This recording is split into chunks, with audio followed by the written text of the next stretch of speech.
Good evening, everybody. This is Cinnamon Noir. And this is the Ramen Shop. Welcome to the ending of Omake mode. Many things in this game do not change in Omake mode, however the ending is one thing that does.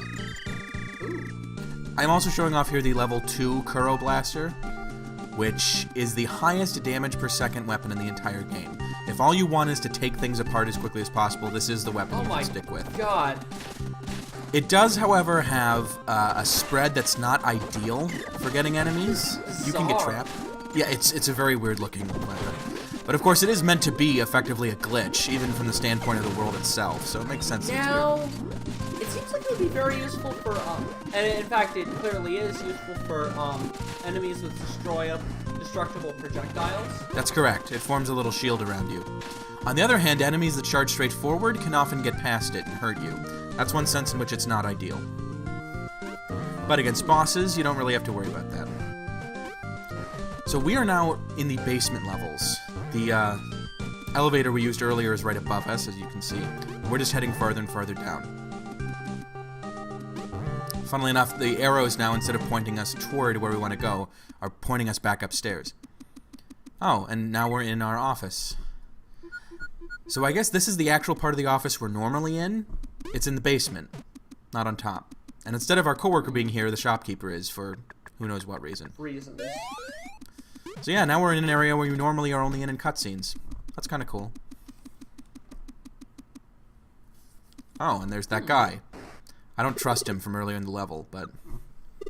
well, it seems like he's normal this time. Yellow one. So have you noticed there was no boss rush in this game so far?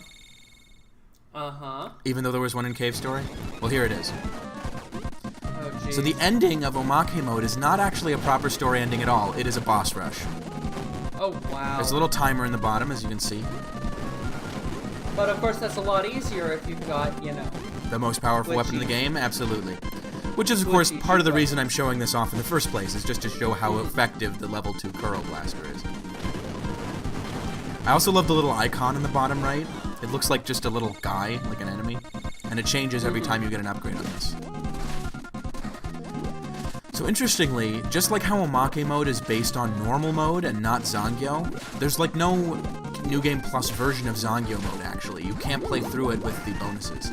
All the bosses here are their normal mode counterparts, which makes them excessively easy for someone who's played through this game a few times. Yeah, I was gonna say. I wish there was a Zangyo mode boss rush, but to my knowledge, there is not one. But who knows? I mean, this is a weird game. People literally might not have discovered it yet, even though it's been a couple of years since it came out.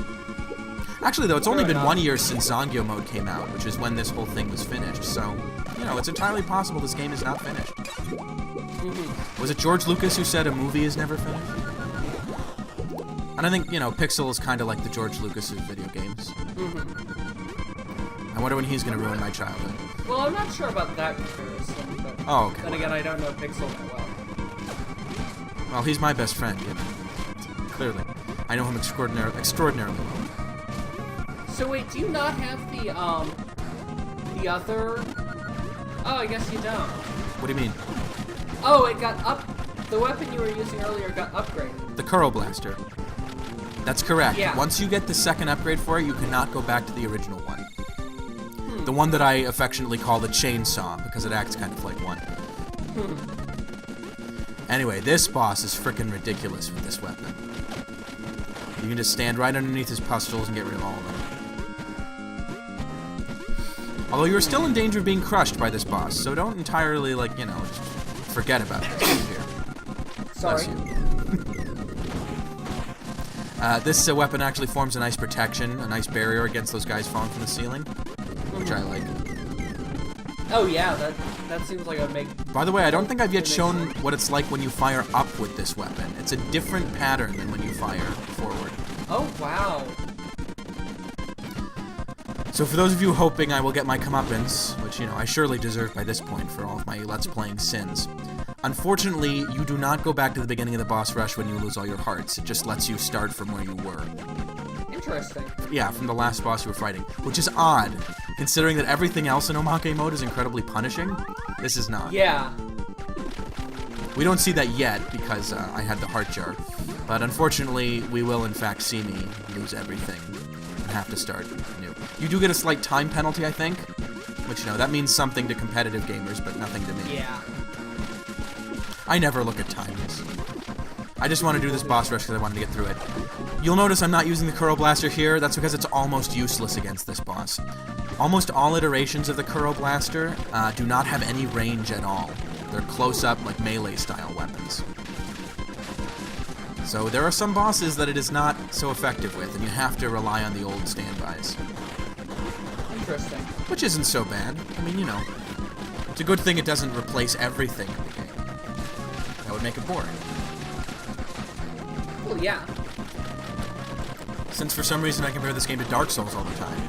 There's no overpowered weapon in Dark Souls that can replace every weapon. Dark Souls... I'm surprised you don't compare this to Cuphead, but then you didn't like Cuphead as much. Well, Cuphead's much harder than this game, for one thing. Cuphead requires tighter controls. I should say, tighter movement. It's you have much less health, so you can make fewer mistakes. True enough. And if you, like, use stuff to get yourself more health, then the boss will take longer to defeat, so you turn it into a really prolonged battle of attrition. Cuphead's very stressful, in a way that I would say this game is not. In fact, the whole game of Cuphead is oriented around stress. All the graphical detail, it's just designed to overwhelm you, you know? That's the one big complaint I've heard about Cuphead that I'm very sympathetic to, is the fact that people say you can't appreciate the great art because the game encourages you to ignore it. And if you pay attention to it, then, you know... Oh, by the way, here's my moment of ignominy. That's kind of true of a lot of, famously hard... That they're distracting? With good art. Yeah, is that they're distracting? Yeah. Well, you know, Toho, which is in many ways like Cuphead, because they are both bullet hell games. Toho is not that hard in terms of strictly what you have to control on the screen. It's that there's so much detail that it's confusing. Yeah. You know, if you can... I think you watched me play the end of Princess Remedy in A World of Hurt, right? Which has a boss with a very bullet hell-like pattern. But as long as you can get into the zone and ignore it, it's not that big a deal. Also, frankly, this is just me personally, problem with Cuphead, I don't have a controller to play on a PC. And Cuphead is one of the most un-keyboard-friendly games I have ever played.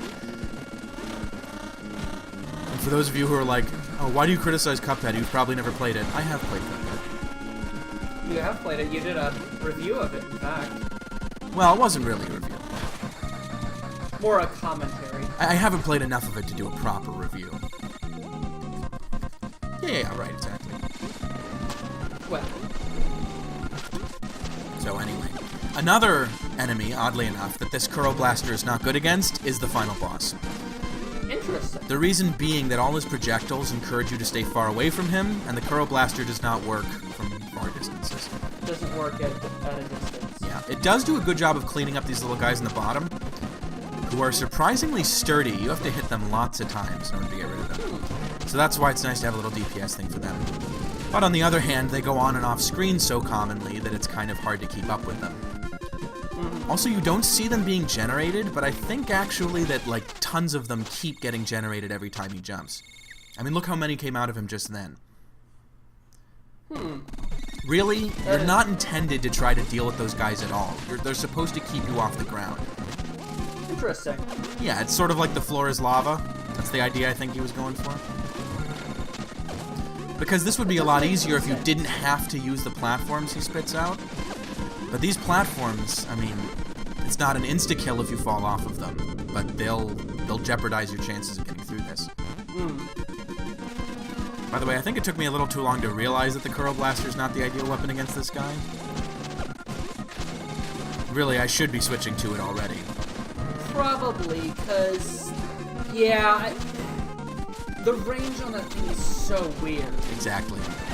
And you've got some really good high damage weapons. Exactly. That is one thing. I mentioned the Kero Blaster is overpowered, and it is. But it's not so overpowered that the other weapons are useless. Which is good. Right, exactly. The Laser Uzi is probably the one that's least affected because it has the best range. The Spread Shot doesn't have much range, and of course the Kero Blaster can spread anyway. The Fire doesn't have a lot of range, which means it's a lot like the Kero Blaster. And then the Star Mine I actually should have used here, because I later determined, like after all of these videos, that the Star Mine is really good. Is it? It sends out little bombs, basically, and they all stack on screen. So you can do all kinds of crazy damage. And in normal levels, it's actually really good, because the bombs will persist on screen for a long time, which means that you can basically fill the room with them, and then when you walk forward, they'll push forward and destroy all the enemies. It's like having an army of bubbles to protect you. But I think I mentioned when we were first fighting this guy that the Star Mine is also very effective against the last several bosses. This guy, the cat boss, and the big clock thing. Nice. 7-minute boss rush. Yeah, not too bad. I am sure there are people who've done this sub 5 minutes. My dying one certainly didn't help. You're probably also sure there's people who care about such things. Oh, absolutely. There's leaderboards for everything now. I wouldn't be surprised if this game had online leaderboards for the boss rush. So I would say that this is the final credits of the game. You know, we've already gone through 2 endings to this game, and this is another ending. But the game is actually still not over. Sorry. There's going to be more. I would say the final ending to this game would be the credits that show you the names of the characters, which you only get that by going through the hardest level in the game. Which is not at the end of Omake mode, it's actually at the beginning. And we will be going back to the beginning next time to find that. So, yeah, it's a little confusing, like all of Omake mode, but we're done with the ending, so we will see you again at the beginning to see the real ending. Until then, good night, everybody. Good night, everybody.